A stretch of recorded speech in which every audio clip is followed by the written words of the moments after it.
it's Luhu, and today I'm going to show you how to finish this cute My Father's House piece.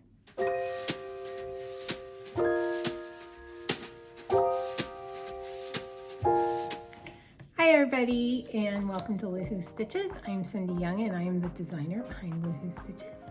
And I am happy to finally be back with you here on Flosstube.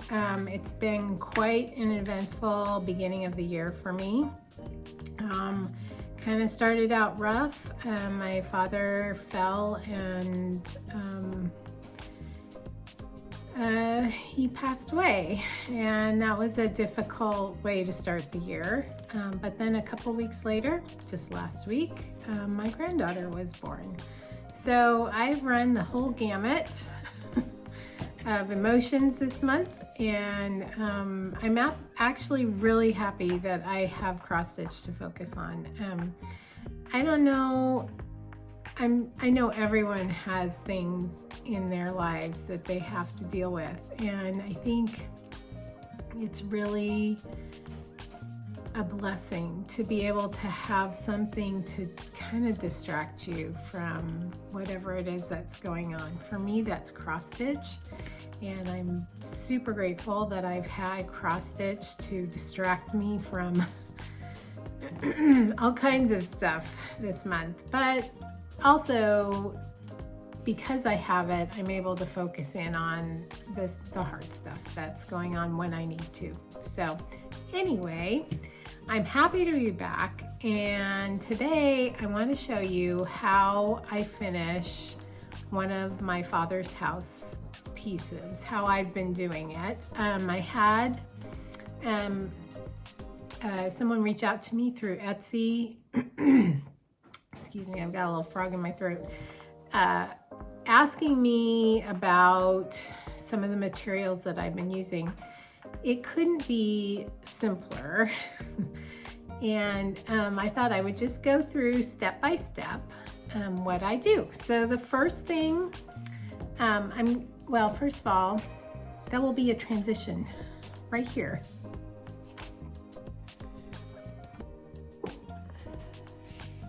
Okay, one of the first things I have that I use is it's called crescent board. It might be called mat board. I don't use super expensive mat board. You can get this at Hobby Lobby, Michael's. Actually, no, I found this at Hobby Lobby. I couldn't find it at Michael's. Anyway, so it's just basic crescent board. You could use some chipboard. That would work as well. But just make sure that it's fairly stiff. It doesn't have to be like flat stiff, because you're going to put fabric and stuff on here and things will work out. Some of the tools that I use are an X-Acto knife, a rotary cutter, a pair of scissors, double stick tape, a ruler, quilting ruler, a cutting mat like this. Let's see if I can bring this out a little bit. There we go. Cutting mat, a pencil, and then of course we have our fabric. This will be the fabric that I'm using today, and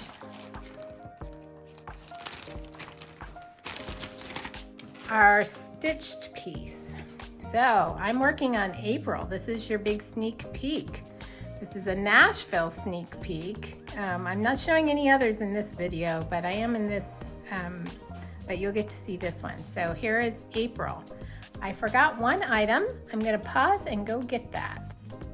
Alrighty, I'm back. I went out and I went to get some of the things I've forgotten, and I remembered some more stuff. So you're gonna need a single button, but I'm not sure which button I wanna use yet. A piece of ribbon. This is some velvet ribbon I got off of Amazon. It comes a whole bunch of different colors in the package. So that package from Amazon has been super handy. You're going to need some sort of spray glue.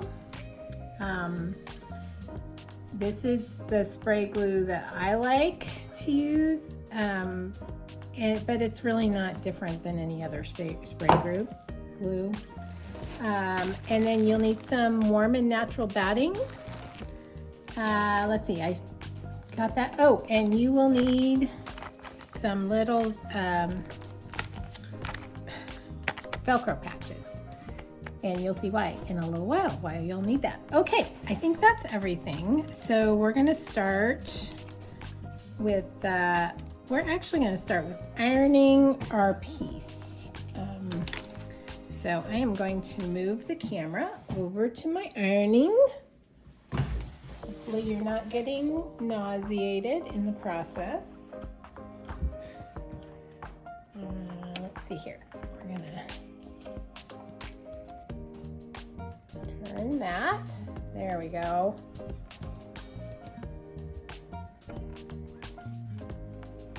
Okay.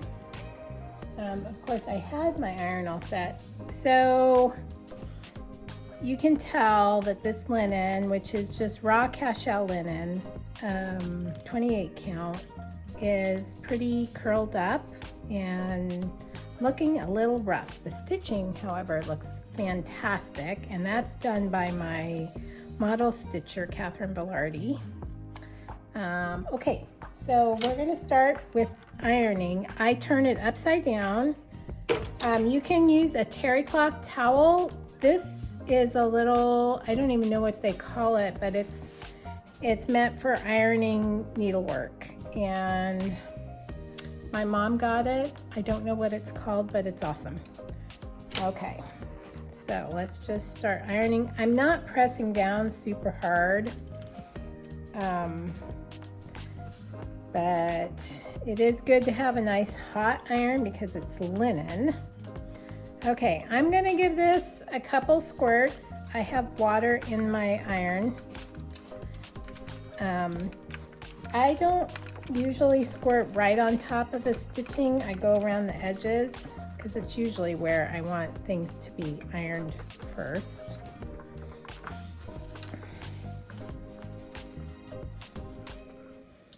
I'm gonna flip this around. I'm gonna go over the top again because a little bit of wet got on there. Okay. I do have my steam on. I don't know if you can hear it.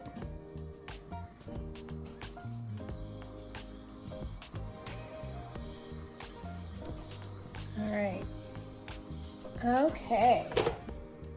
Let's turn it over and see how it looks.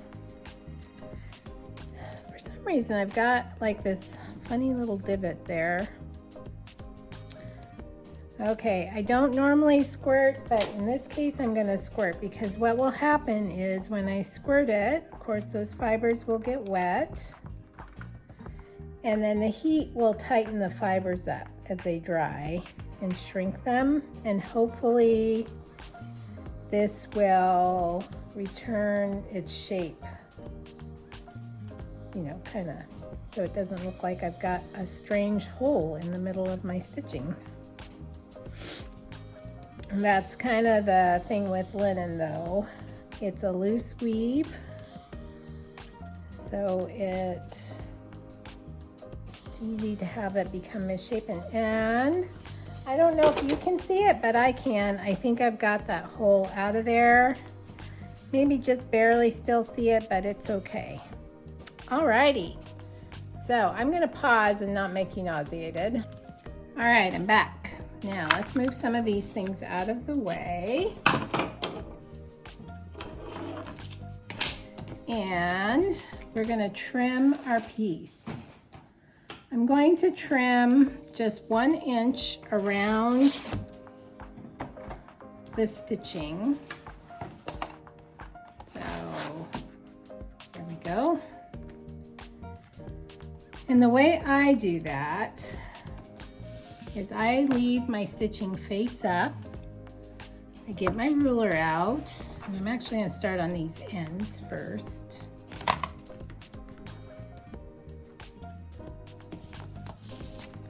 And I'm gonna line up the edge of my stitching with this line right here and get it as even as I can. And you'll notice this is 1 inch, so that gives me my nice 1 inch border. Whoops. All right. Okay, and then I'm gonna do the other end.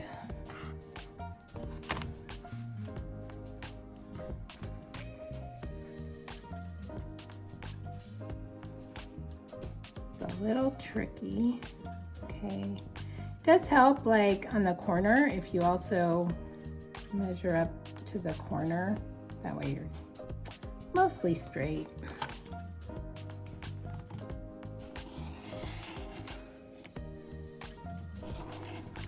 There we go.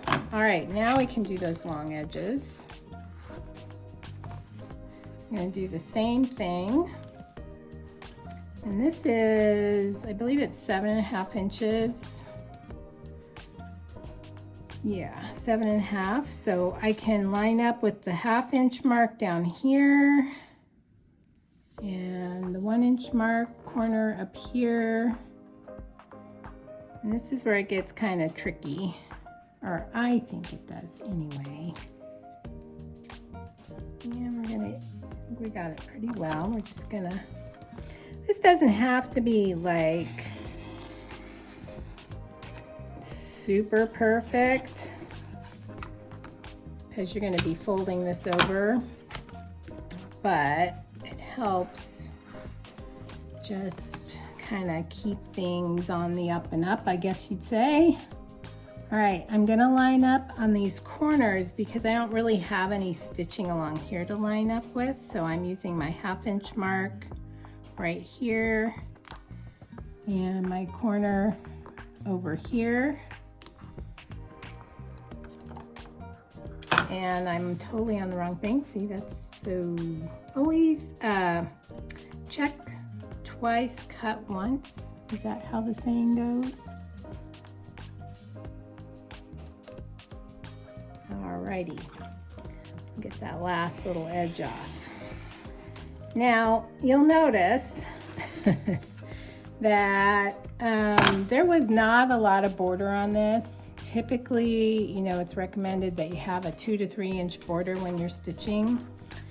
I'm doing 12 of these, and if you're doing all 12 months, you are also, but in order to get the most out of my fabric, my stitcher and I figured out how we could cut everything so that there was enough for me to work with in finishing, and enough for her to have for stitching.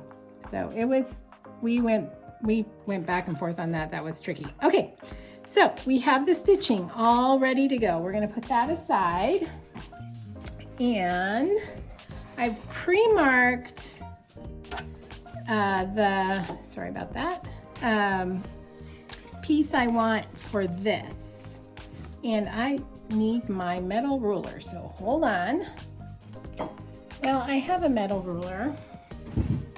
I also have a grandson who likes to go and investigate Nana's stuff.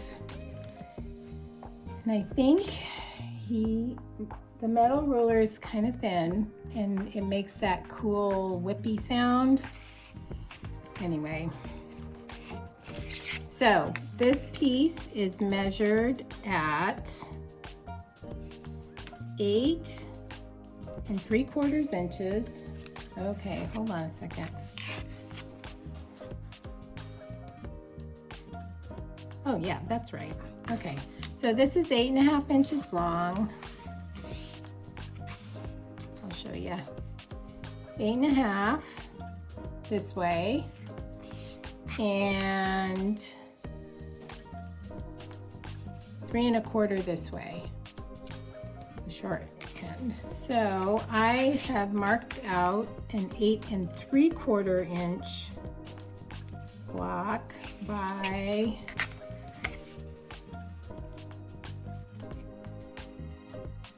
3 1/4. What did I say this was? I'm tired today, folks. Okay, 3 1/4. Oh, I know why I did that. Okay, so I made this a little bit longer, but it's the exact width, and that'll work out. Okay, and I'm going to attempt to do this without slicing up my plastic ruler. This is an old ruler. If I do slice it up, it's not the end of the world.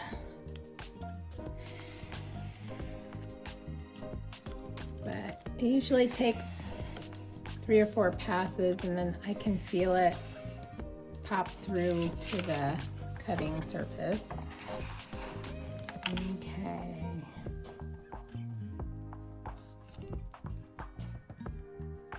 This edge.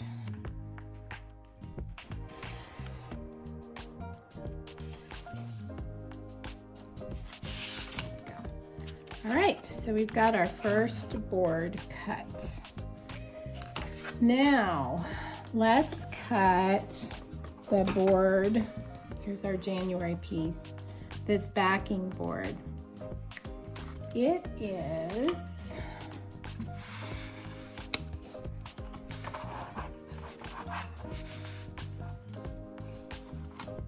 11 1/8. Let's just say 11 by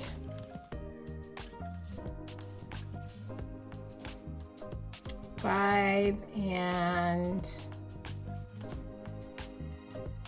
1, 2, 3, 4, 5/8. Okay, so I'm gonna go up here. How long did I say it was? 11 inches long. Telling you I'm really tired. And 5 5/8, right? So that's where this kind of a ruler comes in super handy. So here's my 1-inch corner, and I can go all the way down to the 11-inch right down here. And I'm just gonna mark that off.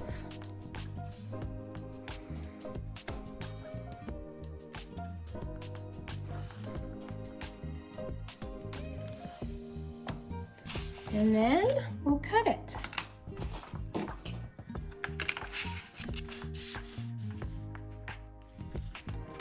And since I'm on a square, I'm going to actually put this on the diagonal just to make sure that I don't end up cutting my tabletop.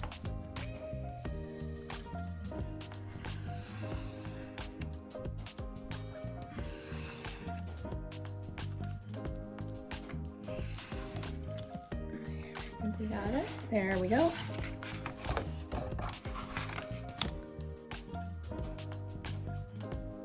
And the short end.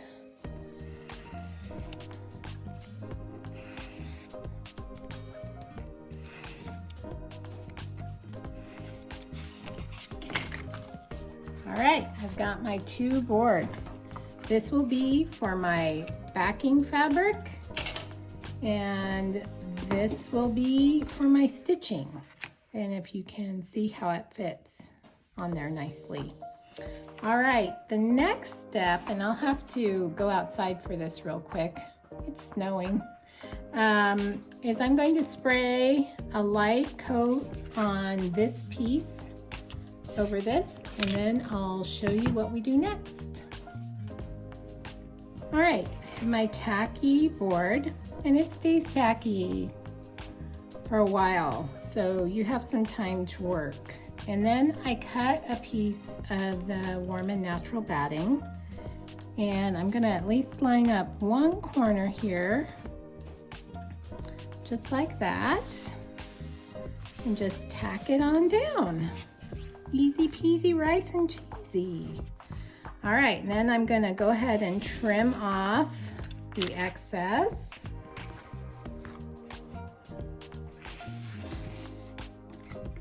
Using the board as a guide.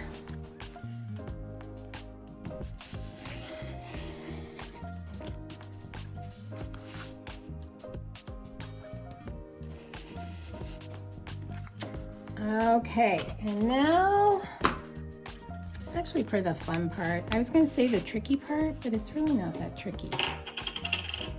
Sorry about that. Okay, now you're going to want your stitched piece and your double stick tape. Before you come at me, I don't lace the back. If I were doing a really heirloom-like piece, I might do that, but I'm not doing an heirloom piece. I'm just doing a month thing. And so I'm going to use the double stick tape to help affix the back. First, however, I'm going to get this more or less lined up on the board. So I'm going to find the bottom. There we go. And when we turn it over, we'll see how well we've done. And then it is longer, a little bit longer, so that my stitches don't end up going over the edge here. There we go. And sometimes if you just kind of move things with your finger, you can get things where you want them to be. So I think I have that fairly well centered, and you can see already, I think it looks so much even better than it did, because the warm and natural helps the background just look super good. Okay, all righty, let's carefully flip this over. It kind of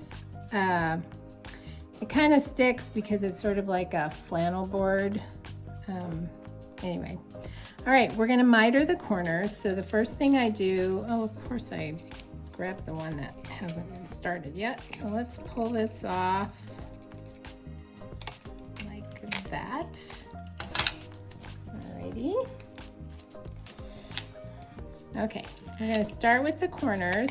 So we just need one little piece of tape on each corner.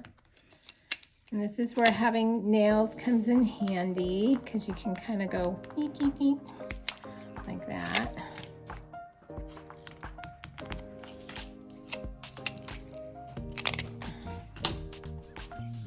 All right. And we're gonna miter the corners. So when you miter, you want this edge parallel with this right here, and this edge parallel with this as much as possible. As you can see, I'm having, there we go. And then you can just finger press the little triangles right there. And the beauty of linen is it finger presses really well. Go.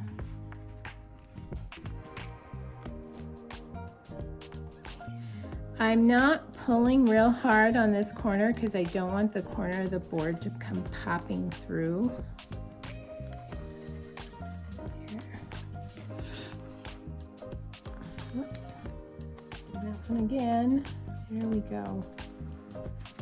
All right. Now I'm going to do my long edges first. And I'm going to go ahead and put down a long piece of tape.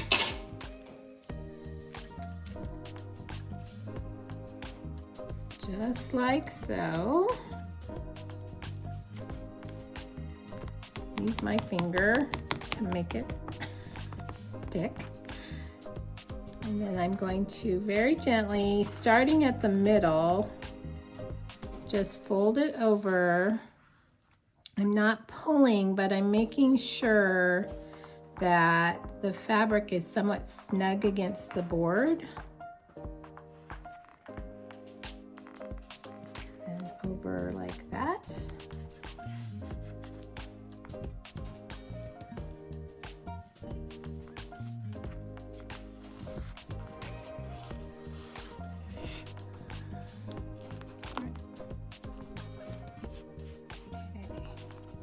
Hopefully that's not pulling right there on the other side. We'll find out in a minute. Okay, and then a long piece for down here.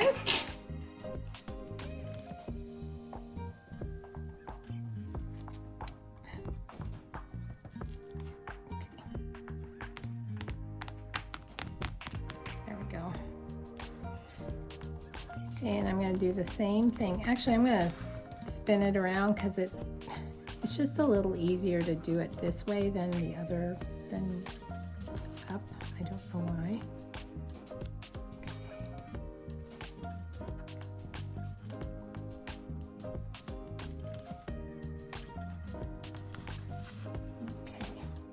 And if you just kind of do this, you can get lumps and bumps out.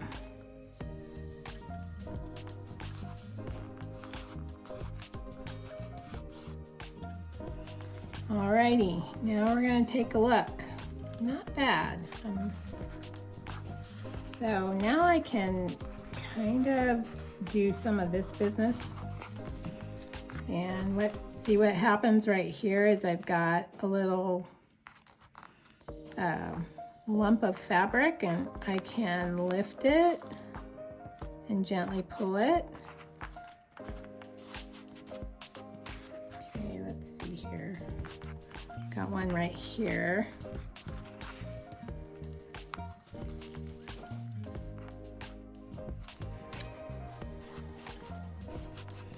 So I know you can do some of that if you're if you choose to do lacing, but you can also do it with double stick tape. Okay, now we're going to do these ends, and of course we've got some little fibers that are unraveling, so we'll trim those off just to keep them out of the way.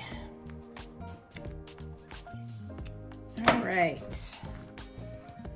Okay.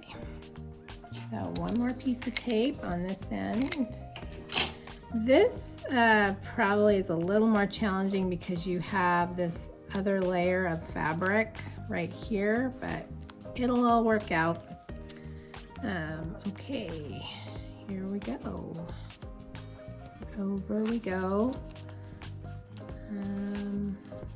Work on your corners a little bit.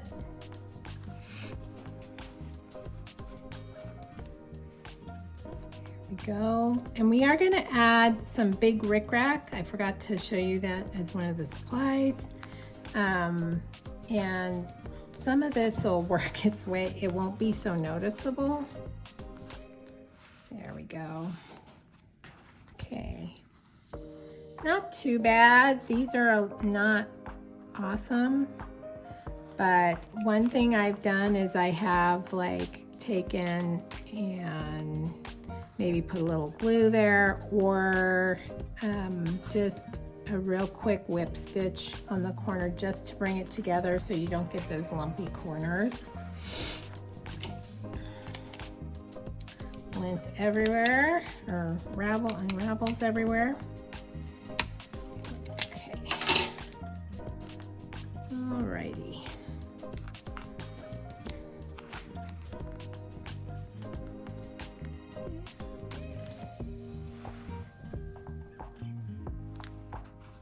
Second corner over. Try and get these fabric corners a little better on this end. And we'll check it.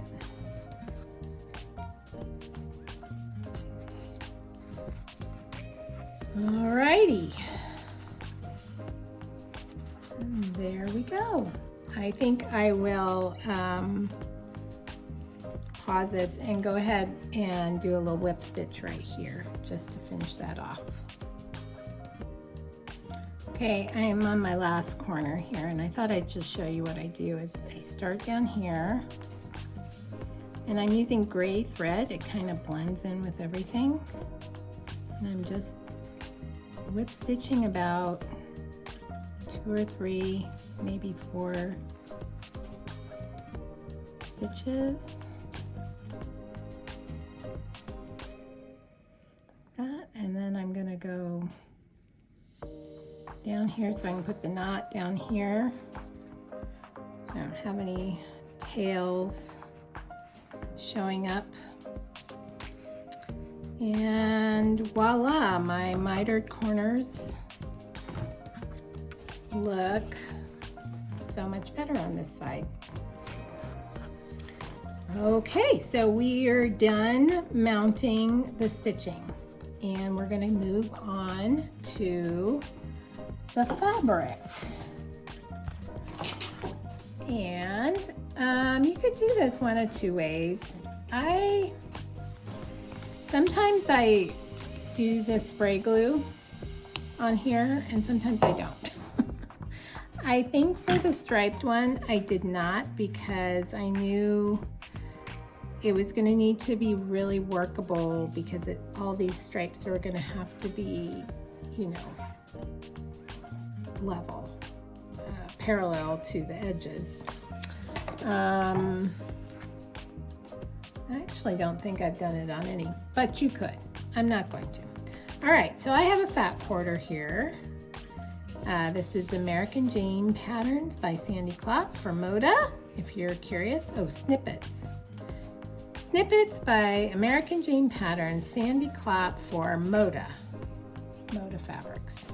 Okay, 100% cotton. The first thing I'm going to do is iron. I'm not going to show you that, but I'll be back with a nice flat piece of fabric.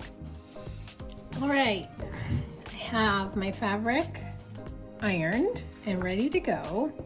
I'm going to turn it over. I have a lot of extra fabric on this side, and I don't really need it.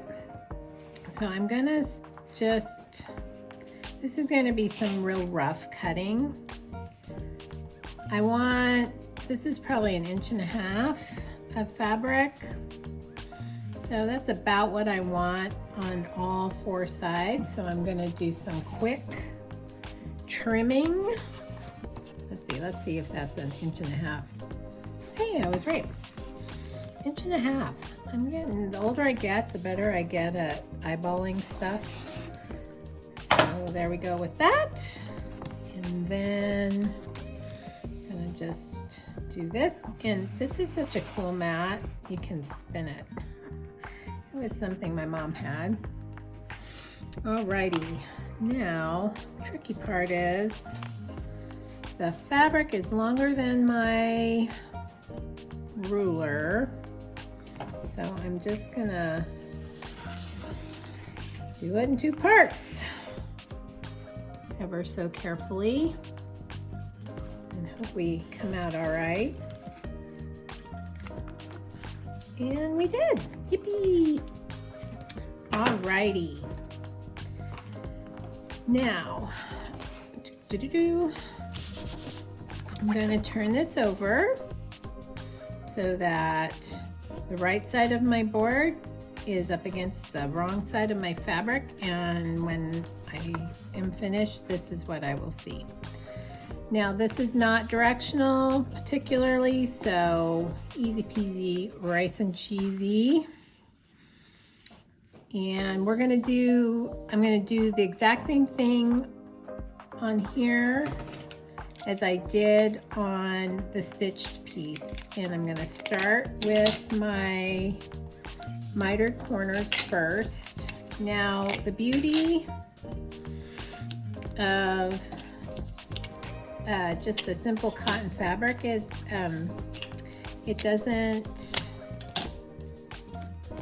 it's not as thick, so your miters turn out a little bit better. And I may speed this up or something like that, but we're going to start with our mitered corners. Not going to pull too much, but you can see them poking through there a little bit.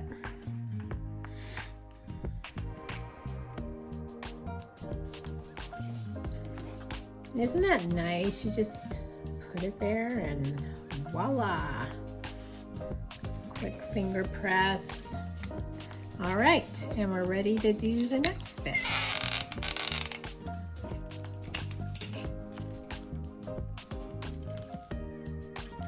I'm gonna come down a little bit so that I don't have the tape right up here and then have a lot of floppy fabric here.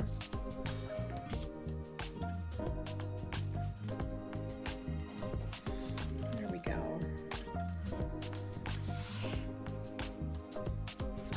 Okay. See, and you can finger press and it stays pretty nice. That's the nice thing about doing just the plain old cotton fabric as opposed to the linen.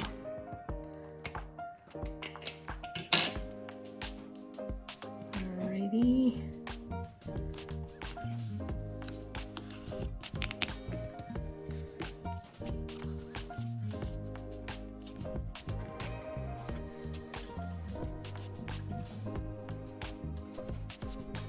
There we go. And now we'll do the ends. Oops. Should have made that a little longer. It's okay. We can have 2 pieces of tape there.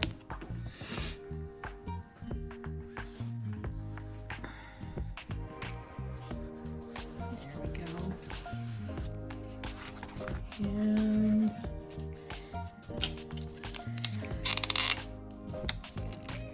it's snowing pretty good out, and I keep expecting my daughter to be sent home from work. In fact, I think she may have just come home.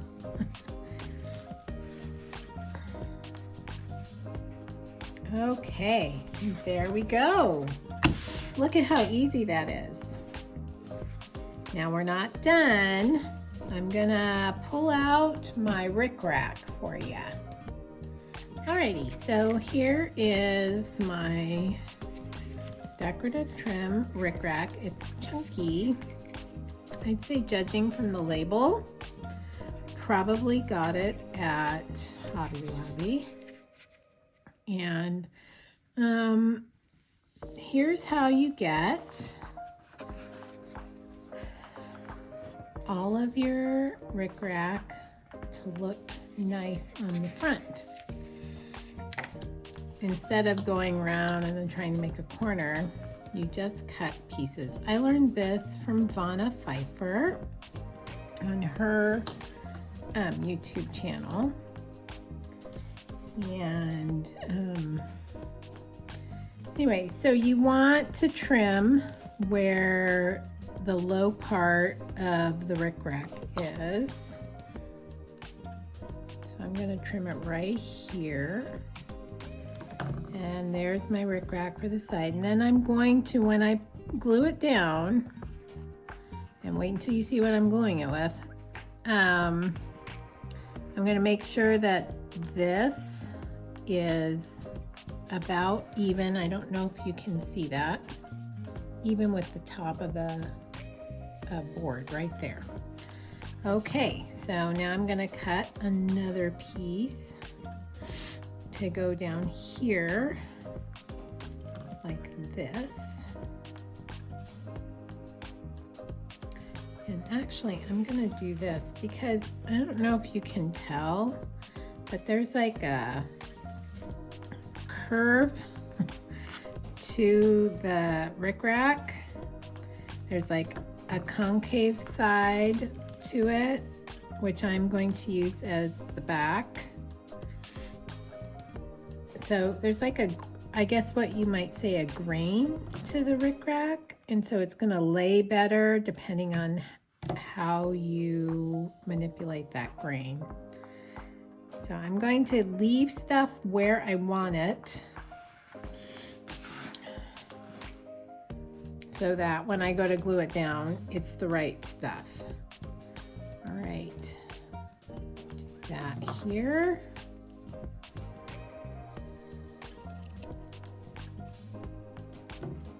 Okay, and then here we go. Last piece. Now, I'm going to just put everything off to the side, right where it needs to be. This is just how I work so that I don't screw up. Okay, now, oh, my cord's not long enough. Hold on. All right, I'm coming at you with my glue gun, and it's kind of short. So I'm going to just put a thin bead of glue along here. I may need to come back. Then kind of bend it a little bit to make sure that things are where they should be. And then I can just put my finger in there and tap, tap, tap, tap. Make sure everything is in place.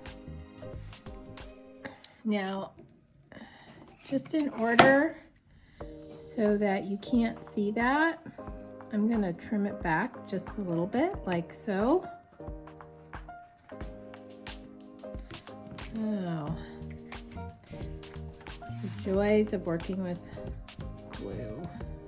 There we go. There we go. Ouch. Now, on the front, there you go. Okay? All right, so we're gonna do that all the way around. And I'm just gonna keep spinning things. And just like with folding things over, I like to do the long sides first.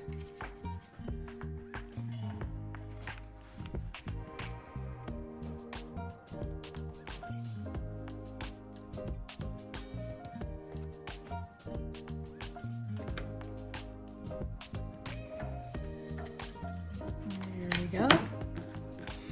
Quick, quick, quick.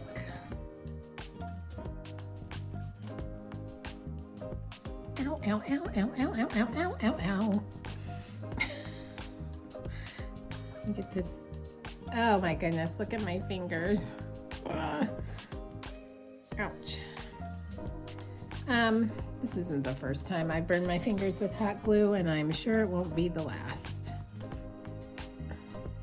Now, don't worry too much if you've got that.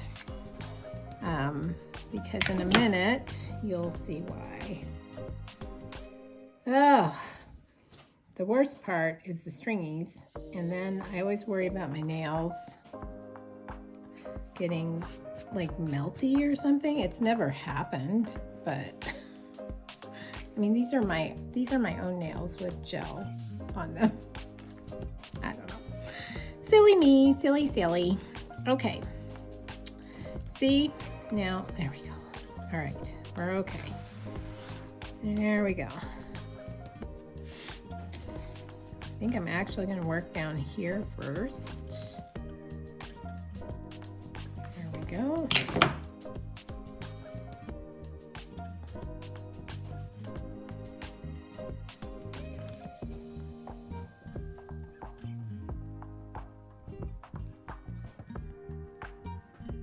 There we go.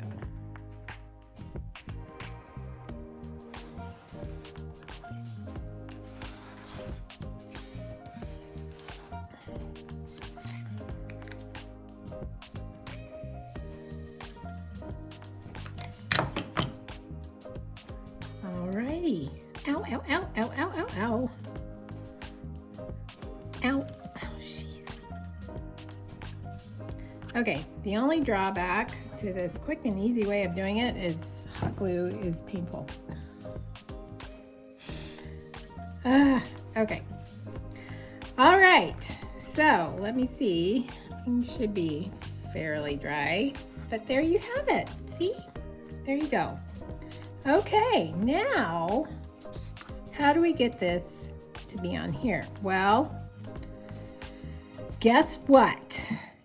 It's gonna be some more hot glue. We're gonna put it right on there. Okay, and for this, I really just put 4 big globs of glue.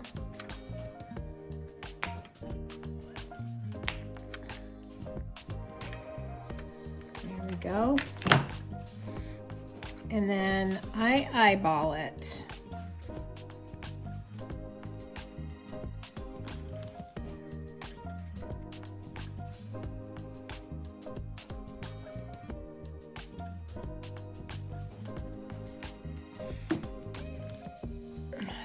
we go.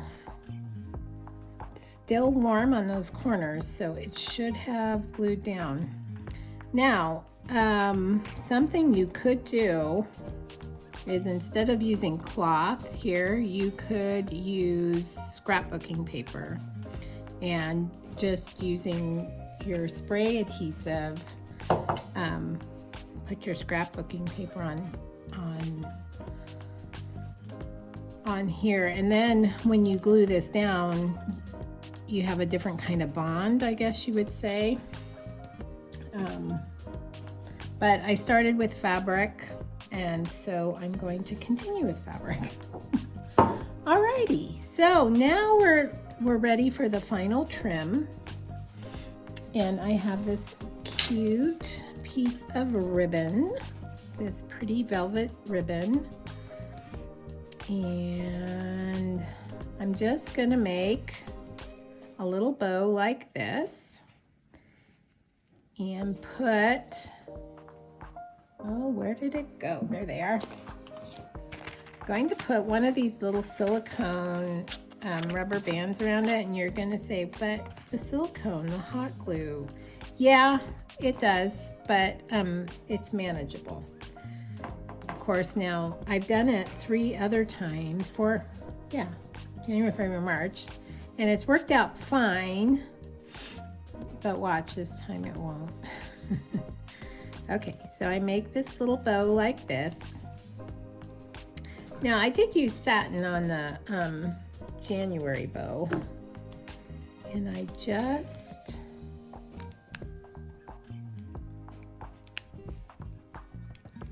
do that. Now, I could just glue it down there like so, but I do want it to have little tails. I don't know if you can see on here, but I've got little tails. So I'm going to cut a piece that's a little bit longer. Whoops.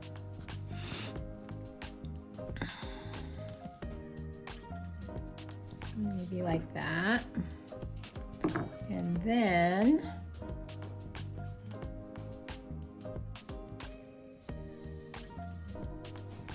I think I'll do the double point again, like the way that looks.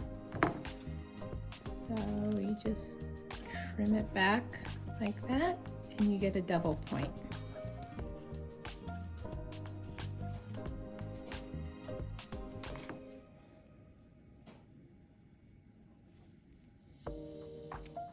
There we go. Okay, now I could do this one of 2 ways. One way that I've done it is I actually attach it to the bow here. Another way is I could just glue it down. I don't know if you can see, I did put them together there. Oh, I think I will this time too. So I'll get another little rubber band out of here. Get the extra glue things off there. Center it. Ish.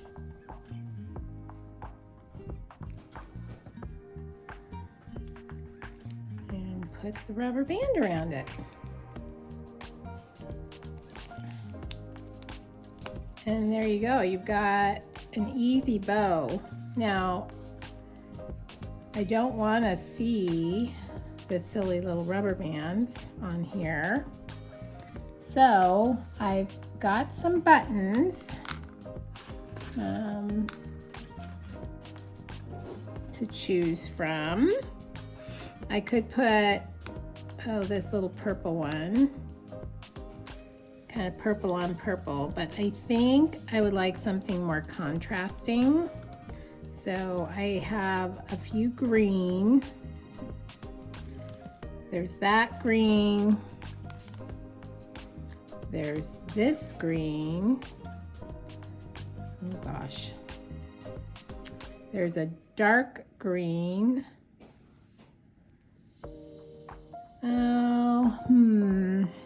I also have a white one that's a little bit different, but I think it's going to be a problem because it has the shank on the back. There's sort of a pinky one that would kind of go, if I did it that side, it might go with this right here, but I don't really like the way it looks there. So I think I'm with these two greens, and it's between this one and this one. This one has a lot of blue in it, so I think dun, da, da, da, that will be the button I use. Now you could embellish any way you want. This is just, I like kind of simple. All right, so I'm going to put just a little dab of glue here because it will break the silicone hair ties. And then a little dab of glue here. I don't need much. And my button is on. All right, so now I'm done putting this together. How am I going to make it stick to my board? My board I got from Hobby Lobby, and if you've been in Hobby Lobby, which I bet you have, there is an aisle that has like unfinished wood pieces that you can paint. That's where I got this little frame from, and I just liked it plain. I liked the beads and I liked it plain, and I actually used another silicone hair tie to help me with hanging that. So I'll show you what I did to get it to stay, and I bet you can hear it already. Velcro. You could use magnets. I chose Velcro just because I have a 3.5-year-old grandson, and he likes to take things apart. And I don't want him taking this apart. So the way that I get the Velcro onto the back of here is I actually take it off. Let's see here. I take it off of the cards here, and I put it on here. Again, you're going to have to deal with the stickies, and there's no rhyme or reason to square around. It's just kind of what happened. So I put the Velcro on here like so, and then I eyeball it. And here's a little rule of thumb on your top and bottom anyway. If you have more space on your bottom area down here than your top area, it won't look like your piece is falling out of its frame. It's a little trick of the eye. Okay, then you just press it down. Ta-da! All done. Well, I hope you enjoyed that. I'm going to give you another little sneak peek. I haven't finished it yet, but it should be, I'm going to finish it when I'm done with this. And here is my March Quaker, not really March, but St. Patrick's Day Quaker, that I will be releasing probably in the next week or so. It will probably get released as a PDF first, and then as soon as I get the printed stuff, it will be available as a print. My cat is bumping my tripod. Anyway, so I'm calling this Heavy Pockets, Light Heart, because the saying is, may your pockets be heavy and your heart be light. And I'm calling it a St. Patrick's Quaker. That's its subtitle. So that'll be available within the week, next 7 days. I had it stitched on lamb's wool linen, 32 count, and these are all DMC flosses. I hope you enjoy the palette. I had a lot of fun with these colors. At first I thought it's going to be solid green, but I thought no, it needs all of those colors to make it really stand out. March will also be released from my Father's House collection in the next 7 days, probably as a PDF first on my website, and then as soon as the printed charts come in, they will be available that way and be out to shops and distributors. And April, from my Father's House collection, will be released at Nashville. Come on back next week and my plan is to have a full-blown Nashville preview for you. I'm super excited. I think all together with all of the just released My Father's House, I think I have like 18 different designs for you. Not all of those will be brand new releases at Nashville, but they will all be recent releases. I think that's it. So I hope you have a great weekend. Thanks for joining me in making finishing this piece right here, and happy stitching.